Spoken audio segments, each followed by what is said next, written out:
Excited? Oh man, I'm actually very much at like peace. I'm excited, but like I am like, yeah, it's all hands, it's all good.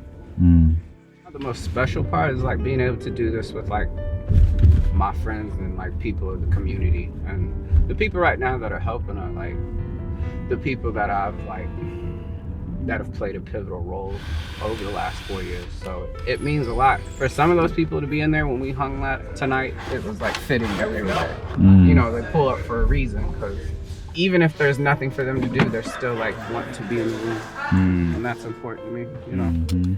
So yeah. Peace. What's going on, DLinx fam? I'm Mic Cole, as you already know, and today I have a special announcement that we are officially launching our behind the screen series. And it's essentially just like a director's cut of the behind the scenes process for all endeavors, whether I'm creating, shooting, editing, interviewing. You get to see what I see, but also see what other people see through their craft. So today I have a special request from DLinx fan member, our first Patreon member. Shout out you, AKA my boy Tony. So in honor of that, I wanted to come up with a series that, you know, my lady and we have been talking about.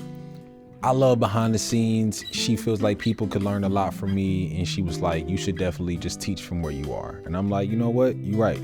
So what can I do to teach what I know, even though I'm still learning? I'm not claiming to be a master in my storytelling skills yet, but I'm definitely on my way.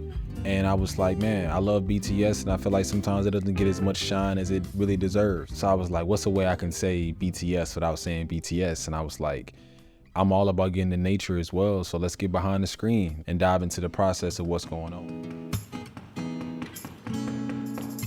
So The Prep is a cinematic social short that previews the process of Chris at Profil and his homies preparing for the Together We Ball event at the Luminary in STL, USA. The subject was Chris, the event was Together We Ball, the brand/business was Profil Reserve, location was the Luminary here in St. Louis on Cherokee Street, and the supporting crew was Mo and Marty. That's who you also see in the video, drilling and doing all the things. I had reached out to Chris, we chatted back and forth, and first on IG DMs, then via text. He shared his event schedule, who was involved and what he envisioned, which aligned perfectly with my aim for this project. So basically I wanted to create like something cinematic, but also not overproduced. I wanted to keep it very minimal as much as possible. So I had the Canon R6 Mark II. What I'm shooting on right now is a 50mm, and I had the Meike EF to RF adapter. And then I had a 1/4 Pro Mist drop-in filter for that cinematic feel, you know. I held my shots anywhere from 15 seconds to 3 minutes, depending on what was happening. I did my best to position myself in the best spot to capture candid moments while keeping in mind the lighting of the venue and angles of the space. Once we left the space, I asked to ride with Chris back to Profil just to get some one-on-one time with him. That opened up a beautiful opportunity for me to ask how he was feeling and more about the event. Real quick tip, when you're recording, even though I was focused on visually telling the story, I still had audio just to pick up those sounds because the ambience in the room really helps tell the story as well. They finished at the Luminary for the night and they were about to head back to Profil. I was like, hey Chris, can I ride with you real quick? And instantly it was a beautiful decision because I just asked him like 1 or 2 questions, like, how you feeling? He said excited but peaceful. That's where we get into that. But then from there, I asked him, what's so special about this event? And what's so special about like what's going on around it? And it just gold. Literally, that's what you're listening to in the edit. I did prior research to the brand of Profil Reserve and noticed that leading up to events, their promo had a very zoomed in mystique about it. It has that you just had to be there feel to it. So although I shot it in a wide format, I still have my guiding lines for 9:16. I shot it in 4K, 24 frames per second, adjusted my white balance to daylight 5600, and then aperture was at a 2.8, ISO range from anywhere from 100 to 125. So a lot of my shooting style is influenced by being in the moment, listening, observing, and keeping that story and brand in mind. So the last thing I consider is how people perceive it in the moment, because I feel like I need to be immersed in the moment as well. And if I'm thinking too much about how somebody else might see it, I might be missing something that only I would see. And that's ultimately what you end up seeing because it's based off of my vision. For the edit, I came back, dumped all the footage off of the cards, put it in my organization system, dropped it in Premiere, and I just did a quick color grade on it, uploaded it to Google Drive just so he could see all the footage if he wanted to pull anything. Then from there, we got to the real nitty gritty. Even though to me, the most interesting shots are in the facility of where they were prepping, the most interesting dialogue was in the car. So I'm literally letting the car audio and visual be the underlining tone of everything that's going on inside of it. And I captured this after the fact. That was the basis of the edit. And I got to give a quick shout out to Wild and Curious. Shout out Tom, shout out Justin, JT, shout out Sada, shout out Attilio, shout out John, Carrie, Gaya. Pray all of you are doing well whenever you see this. They taught me how to isolate the B-roll and then isolate the interviews. And then from those interviews, you use that to dive into what is the backbone of what we're saying. And these are things I practiced before, but they showed me their system behind it. So you're going in and you're isolating the sound bites, because for docu-style work, 9 times out of 10, that's what people are listening to. That's what's driving the story, is the words. And I instantly knew after I shot it, I said, I'm coming back to this because he said something here that I could potentially use for later. And Lord behold, that's exactly what happened. You excited? Oh man, I'm actually very much at like peace. I'm excited, but like I am like, yeah, it's all handled. It's all good. The most special part is like being able to do this with like my friends and like people of the community, and the people right now that are helping are like the people that I've like that have played a pivotal role over the last 4 years. So it means a lot for some of those people to be in there. When we hung that tonight, it was like fitting that they were there. You know, they pull up for a reason, because even if there's nothing for them to do, they're still like wanting to be in the room. And that's important to me, you know. So yeah. So that was a sound bite, and immediately I thought to myself, I need music. So also an inspiration was a video that was shot by Trey. From next weekend, together with all of that, like, what are you expecting? What do you want out of it? I mean, it's still kind of a mystery to me. We know exactly what's going to. Again, you hear him talking, but you only see his hands. So I kept that in mind in the edit. This is Christopher, live from the field. I want to invite you all out this Saturday, December 16th from 7 p.m. to 11:30 p.m. When I was like, all right, I want to keep that same instrumentalist type of vibe to it. So I let the spirit lead me at times too. When it comes to music, because I have a background in my artistry as well, I allow the spirit to move me in what direction the feeling needs to come in for film. I wanted some piano sound because I felt like Chris wasn't talking loud, but he also wasn't talking soft. It was like this nice medium, and I felt like piano would be a great way to just give an undertone layer of sentimental value to this cinematic short, to put it simply. So let's listen to his vocals and just the piano. You excited? Oh man, I'm actually very much at like peace. I'm excited, but like I am like, yeah, it's all handled. It's all good. The most special part is like being able to do this with like my friends and like people of the community, and the people right now that are helping are like the people that I've like that have played a pivotal role over the last 4 years. So it means a lot for some of those people to be in there. When we hung that tonight, it was like fitting that they were there. You know, they pull up for a reason, because even if there's nothing for them to do, they're still like want to be in the room. And that's important to me, you know. So yeah. You see somebody shooting, you see somebody kicking, you see somebody twisting, you see somebody drawing and measuring, you see somebody pointing out, leveling, drilling. So like this, instantly my mind was thinking like, how can I get people to be like, what's going on here? They building something? Like, I wanted to start asking questions as I was putting this edit together. I don't know if that makes sense, but like, that's how my mind was working silently as I was editing all of this. And then you see Chris again. And you're like, oh, okay, so Chris doing something, because again, he's the main character, so I was centering everything around him. So you see him doing his thing. Oh, they like in the car talking. Oh, these are the people. Oh, and then you start to see a little bit of like what's going on, but still not too much of the space. This was the full of that version.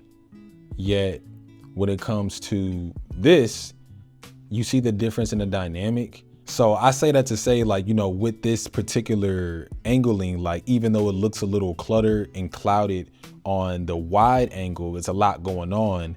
There's a lot of open space here because I wanted the middle to be the focus of it, but still in a way kind of keep that rule of thirds when I'm recording in widescreen. So I make sure I have these frame guides here to show like, oh, this is semi what my frame is gonna look like. And then when I go to the actual one, it looks beautiful. Like, I feel like that's just a great shot. It's one of my favorites, actually. That's why I pulled it out as a steal. That's just the mentality I had, and I was just doing my best when piecing together the edit. Tell the story. If they were to look at this with no sound, does it still tell a story? And I feel like it does. The connection between shooting film and shooting in basketball is angles and positioning. Positioning yourself in the space to be a threat. You know, that's one thing that I remember the most about basketball was a triple threat stance where you could shoot, you could pass, or you could drive. And it was always like keeping your defender on their toes and not letting them guess what you're gonna do next. So you have to keep your options open. So by being in that triple threat stance, boom, I'm either catching audio of something going on, or I'm about to shoot something that's going on, or boom, I'm about to move the camera in a way that's gonna allow you to be immersed in the world somehow, some way. So I use some of that terminology of basketball while shooting to kind of keep that feel of together we ball. That was a fire bar, bruh. I do my best to work on not using flashy transitions when it comes to like my actual filmmaking, not wanting to take the audience member outside of the film. Because as soon as you do a flashy edit, it reminds them they're watching a video, when really my mentality is, how can I get you to be in the room? That's my goal when I'm shooting. How can I get you to feel like you're in the room with the people and the actions that's going on? And I felt like this was the perfect transition because literally it was Mo just walking, but it was a clean cut to where instead of using like a flash, people do the film flash and whatnot, I was like, I could just use that as the perfect transition. The fact that Mo was wearing orange too was just perfect. Like sometimes God ordains things that you can just not plan for. And the way he just cut in front, I was like, yeah, I gotta use that for a transition, which was perfect. So they're drilling again. Okay. Oh, they're picking they got a basketball. Oh, they putting the basketball hoop up in the joint.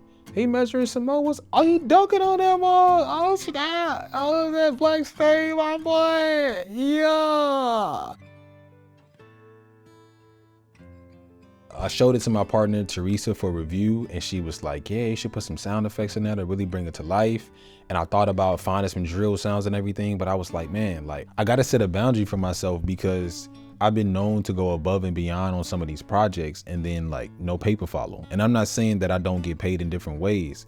It's just that I have to be careful with where I spend my time because, you know, I'm building a family, I'm building myself up as a man, and I have to respect my time. And by doing so, it's like I can be creative on these spec projects and these portfolio pieces. Yet at the same time, I have to work on utilizing the efficiency of my skills and optimization. So when I do have the budget to go all in, like I can really respect that space and respect that craft. And this gives me the practice to be able to do so when it is that time without taking all my time away from making money. So as we come back over here, I was like, let me just use what I captured, which is the beautiful thing about audio, bro. Like capturing audio in the moment always helps. You can always dub it over, yet at least hearing a feeling of what it sounded like, it'll help you match it up. Because if you have a drill that sounds like, but you get it, it won't feel the same. So doing your best to match it up from tones, frequency, the speed and the pace of it, all of it matters for keeping the person immersed in the story. Now, if you just want to show a quick, cool visual, all right, cool. But if you really want to story tell and have somebody believe it, you got to believe it. It's as simple as that.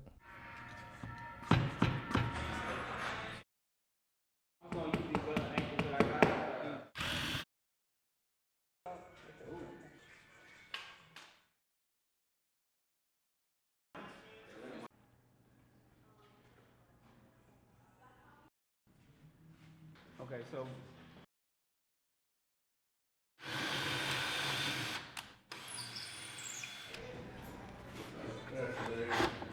there we go.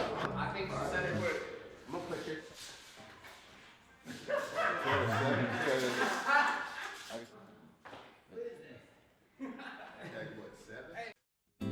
I really feel like that undertone audio just allowed this aesthetic. It helped you feel like you were in the room because you heard a little bit of the song, or you heard a little bit of the ambiance of them talking, or you heard the room ambiance of what the actual room sounds like.